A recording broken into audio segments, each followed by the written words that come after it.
Isang magandang araw po mga kabagays at tayo po ay pupunta ngayon sa patulian at papatuloy ako rin ito.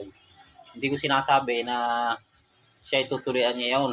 Ang sabi ko ay papacheck up ko yung mata dahil lagi nagsisilpon kaya kailangan ipacheck up yung mata. Kaya ito, let's go!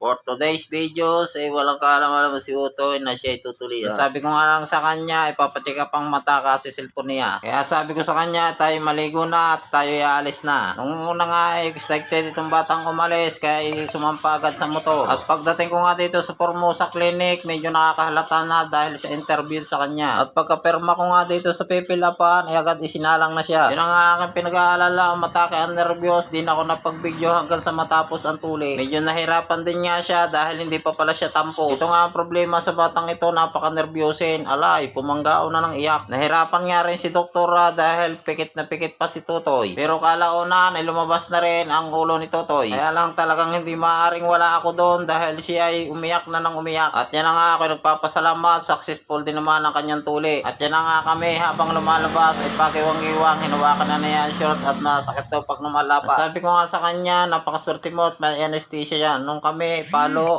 talagang magtitiis ka ng sakit. Kaya naman siya nahirapan at talagang masakit nung pinipirsa na paglabas ng ulo ni Totoy. Pagka ganun pala, ay wala pang anesthesia. At paglabas nga ng ulo ni Totoy, saka pa lang siya tinurukan ng anesthesia. Ay di ka naman ay pagkatapos, ay talagang saglit na saglit lang, ilang gupitan lang, tapos na. At ako nga ay natatawa dahil nga mayroon ng pangima, ay talagang ramdam na ramdam niya ang pagtatahi. At ako ay nagpapasalamat, napakabait niya ng batang ito, tinatawag niya ang Jesus name. At ang nervyos ko nga kanina paglabas namin ng clinic ay siya namutla pagdating namin sa motor. Ay siguro maatake pa rin ang nervyos kaya gayon. At yat nandito na kami sa bahay at sabi ko magpahinga ka muna at huwag ka muna mag-cellphone. At maraming salamat naman daw at nakarao siya. At yan nga at pag iwi, plakda. Ay sige, ulitin mo pag pagtutuli.